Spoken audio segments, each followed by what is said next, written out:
All right, we are live. Are you ready for me, Uncle Dave? I'm ready. Okay, let's have some fun. On today's episode of Playing Small is Cancelled, we have a very delicious treat. He is a prominent figure in the world of sports, entertainment, and personal development. Big facts. As the co founder of Sports One Marketing and the juggernaut behind David Meltzer Enterprises, he's well versed in the dynamics of peak performance, the concept of time, and basically every philosophy under the sun. His career, which has inspired aspects of the movie Jerry Maguire, has been built on a foundation of exceptional leadership and deep understanding of the sports management industry. Beyond his professional achievements, David's life mission is profound yet straightforward: to empower over 1 billion people to be happy. His efforts to spread happiness are rooted in delivering value, whether through his speaking engagements, books, podcasts, VIP dinners, shows, and more, ensuring that his message resonates and connects deeply. Please welcome my friend, mentor, and now business partner, the handsome, epic, enlightened, and multifaceted Dave Meltzer. How you doing, Uncle Dave? I'm so proud of you, brother. That is an extraordinary introduction. And Tom Bill, you should be jealous. You may have a competitor for the best intros I've ever had. Tom Bilyeu's known on Impact Theory for extraordinary research and understanding of the people that he's presenting. And I can tell you that if I was going to be able or capable of introducing myself, I don't think I'd change a word. Thank you so much for adequately representing the essence of why I'm here and for the sake of what. That's right. And it's your story. You wrote it. I just said it with a weird New York accent.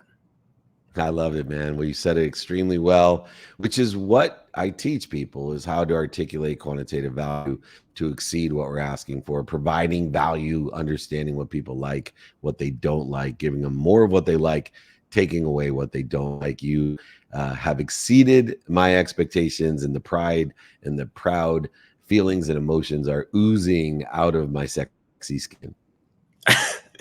I was at an event yesterday, as you know, and a lot of people, when they see me, they automatically think of you, and they ask how you're doing and so forth. And I'm just wondering, what is one, this is straight off the cuff before we dive in, what is one of the big lessons that you had to teach me that maybe took me a little while, but I'm finally starting to get it, that you really see an improvement in? Don't be a favor, right? Like this whole show at its essence of playing small is canceled is about understanding that it just takes divine time in the divine direction of attention and intention to build your own community. And if you cheat yourself, you're going to have to go, if you take shortcuts, you're going to have to go to the back of the line. And so many people initially think that their success, their community, their essence is going to be created, amplified, and perpetuated by somebody making an introduction to their community of high level, high wealth individuals, influencers and influencers alike. And it just doesn't happen. They don't realize that by asking somebody to say, hey, introduce me to Gary Vee, put me on Gary Vee's show, that you're playing small, that you now have relegated yourself to a freaking favor. And it's hard to tell someone initially that you actually do care about them by denying them their request of making an introduction as a favor. They need to learn through repetition and honesty to know who they are and understand their frequency so they know who they're going to resonate automatically with, who they're going to not resonate automatically with, and then what percentage they're going to resonate with the other 80% that may not be aware of or initially have any type of alignment to that individual brand, product, solution, or service. That lesson you have grabbed a hold of. And proof of that lesson is not just the 160 some episodes of the paradigm shift that you stuck to without missing a week, although we both have traveled the world and got engaged and married and anniversaries and 4 kids' birthdays and birthdays between ourselves and all the things that other people go the extra mile every once in a while to make an excuse why they're not where they want to be. But even moreover, your own podcast, your own VIP dinners, your own group, your own one-on-one, your own speaking, all the things you're doing, including but not limited to this show, Playing Small, is canceled. And I'm proud of you because you have canceled the non-obsequious part of playing small, which is our ego, which relegates us to playing small.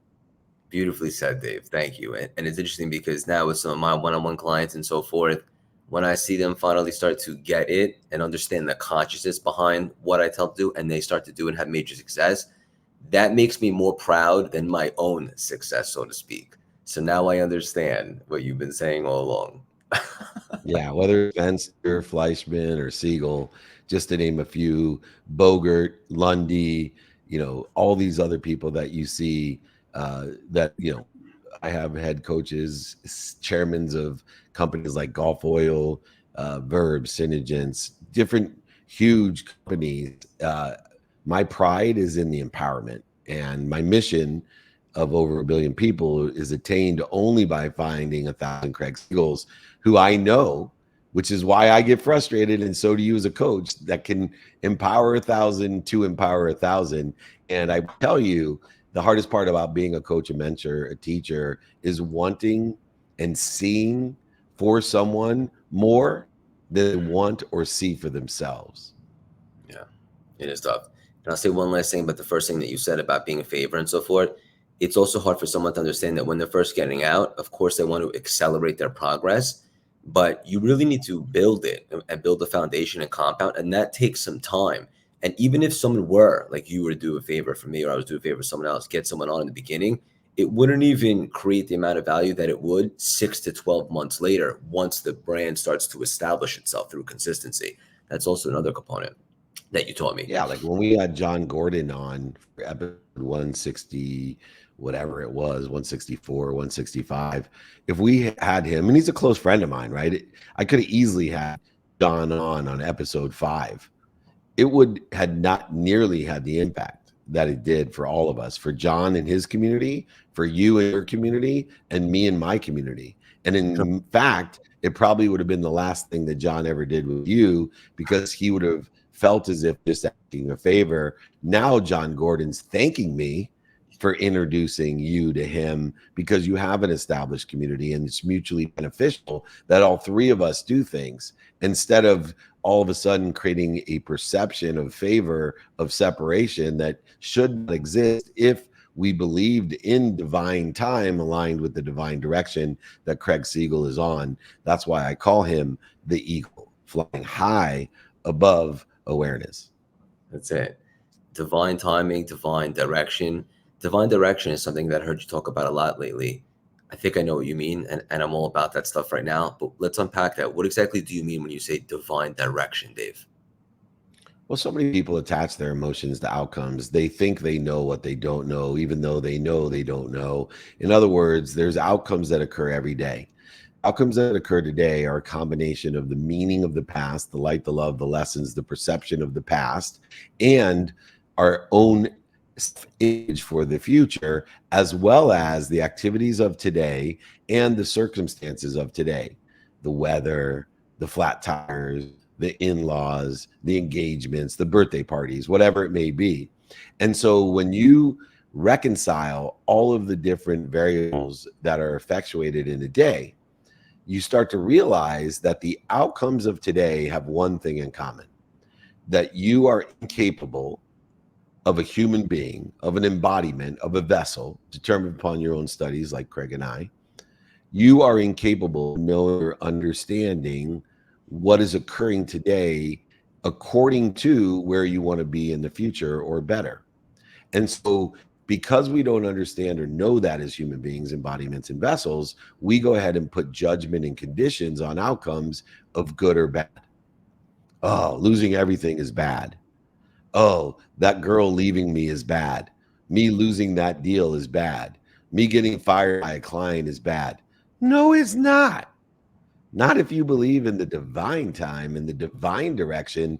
Then you find the light, love, and the lessons in the deal going bad, the girlfriend leaving you, the jobs you don't get, the speaking engagements that you don't get, the clients that fire you. You find the light, the love, and the lessons in it, and you realize that all outcomes are only determined to be good when you find the light, the love, and the lessons. In other words, all outcomes are protecting you, promoting you, and loving you if you use gratitude and forgiveness to find the light, the love, and the lessons, and you detach your emotions from those outcomes you don't know or understand, attach them to the processes, to the activities, to the application of why, for the sake of what, who, how, and now during the day.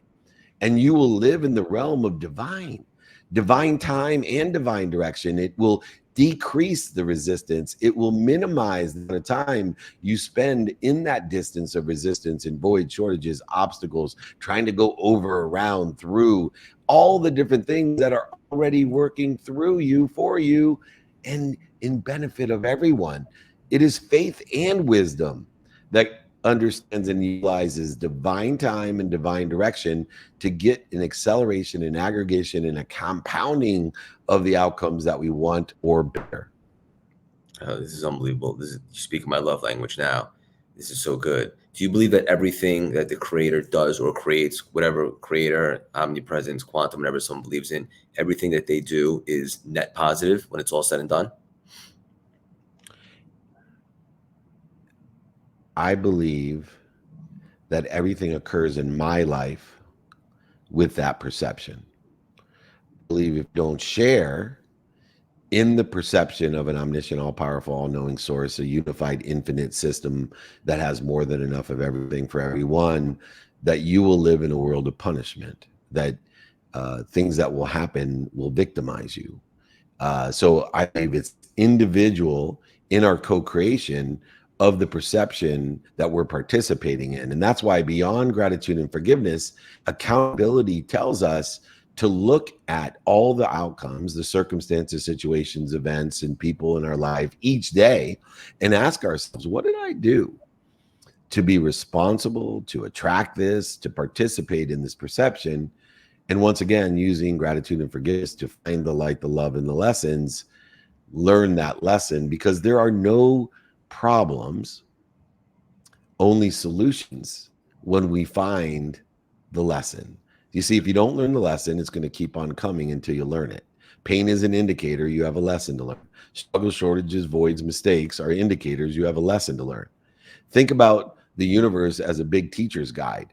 If you don't use the teacher's guide to give you the answers, then you're going to have the same problem and you're going to make the same mistakes in that problem. Yeah. But if you had the teacher guide to calculus, even dummies like Craig Siegel and I would get 100% on the test because it gave us the cheat codes. It gave us the lesson, and we now have the solution. That's why I tell people all the time, no, no, no, no. I don't talk about problems. Problems are an indicator. Let's talk about solutions. Are we responsible attracting or participating in perception to learn from the teacher's guide how to solve or resolve or find the solution or the resolution, the resolution? You can't have a re in front of a solve. You can't have a re in front of solution unless it's co-created together.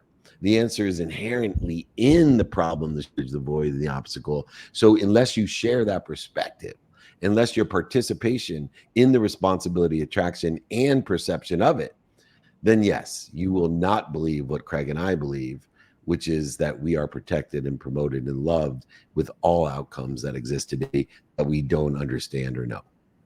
Isn't this such a cool and exciting place to consciousness to operate from? It's like life is one big laboratory.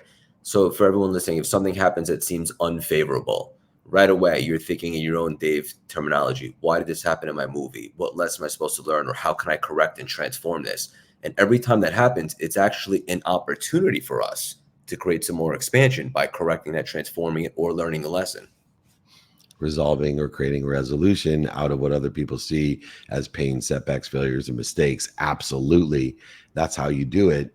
And when you get into the habit and you understand the physics, quantum physics, and metaphysics of consistent behavior, notating that 90% of the outcome you want or better will be exponential in their nature if you're consistent with the behavior that's aligned with the outcomes that you want or better. Only 10% of your outcomes, which won't be exponential, comes from behaviors that's sporadic or variable. It is the consistency in the oneness of an expanding universe that guarantees the aggregation, acceleration, and compounding of outcomes. Therefore, the non-negotiables and usage of time in those non-negotiable activities that you are willing to commit to every single day will create the 90% of the exponential outcomes that you want in a direction. The only difference between good and bad for me is good behaviors, good activities are aligned with where I want to be or better, and bad behaviors and activities are interfering with where I want to be or better. It's nothing more than that. All judgments, conditions, all our own predictions are irrelevant as long as it's aligned my behaviors and activities with where I want to be or better. And I can determine, elevate my awareness to my action to fear, which is the most instant and obvious way to figure out what am I doing to interfere with it. Therefore, I am not this is what I want to be. I am becoming not this is what I want to be. I am not this is what I want others to think I am. I am what am I doing to interfere with it? I think that it's so powerful when you talk about that, and I'm not sure everyone really understands because you say it often They about. won't because it takes repetition and honesty in order to facilitate epidermic layering awareness, including you and I. I only understand or am aware of what I'm explaining at the level I'm explaining at it. You are only perceiving it at a level of understanding from the consistent work that you've been doing with me for years. So it would be an impossibility that somebody through the first time that you're exposed or aware to something to fully understand what you say or understand or what I say or understand. Everyone has their own frequency and it relegates our awareness to we can only be aware of that which vibrates in our awareness to what vibrates equal to or less than us. And so the first we are not aligned frequency wise, and so it'd be an impossibility for people to truly understand everything that I'm saying or you're saying or the meeting understanding in their own vibration or frequency. But even people that like come to a lot of your events or your dinners or your meetups, and they hear you and they listen, but it's such a paradigm shift, no pun intended, to really understand that we don't actually have to go out and create more. It's all there. We really have to identify what's interfering and remove that and build our capacity to be able to receive it. It's great How stuff. long, you know how long I've been waiting for you to articulate that. And like I can tell you actually understand that. I love to think about 160, is it 4 or 5 episodes of Paradigm I Shift think this ago? weekend is 163. It might be Okay, 164. so 163 weeks ago, when we first started the Paradigm Shift, and we were coaching with one another for a few months, maybe a half a year. I don't know how long it was before that. Imagine if I asked you just to articulate with the confidence and comfortable nature that you just articulated that, what that meant. You may have been repetitive and been able to say, well, it's not this, it's what you're doing to interfere with that.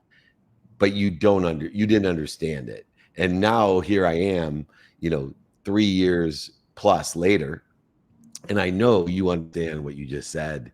And you went through hours and hours and hours of coaching and repetition and teaching and mentorship with me and others at a frequency and neighborhood in person, on the phone, via email, and via social media, hours and hours and hours to gather greater awareness to what you're saying, which is ironic because the name of our show is Paradigm Shift.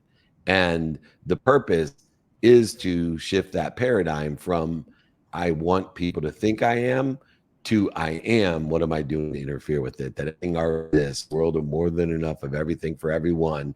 What am I doing to interfere with more than enough of everything for everyone, which inherent in it is expanding always to even more than enough for everyone and more enough to everyone. Yeah, love it. So good. Thank you. We'll land the plane with this juicy nugget. One of the things that I admire, That's hand signal for landing the plane, by the way. Craig taught me that. We're landing the plane. that's right. It doesn't really make sense, but we'll go with it.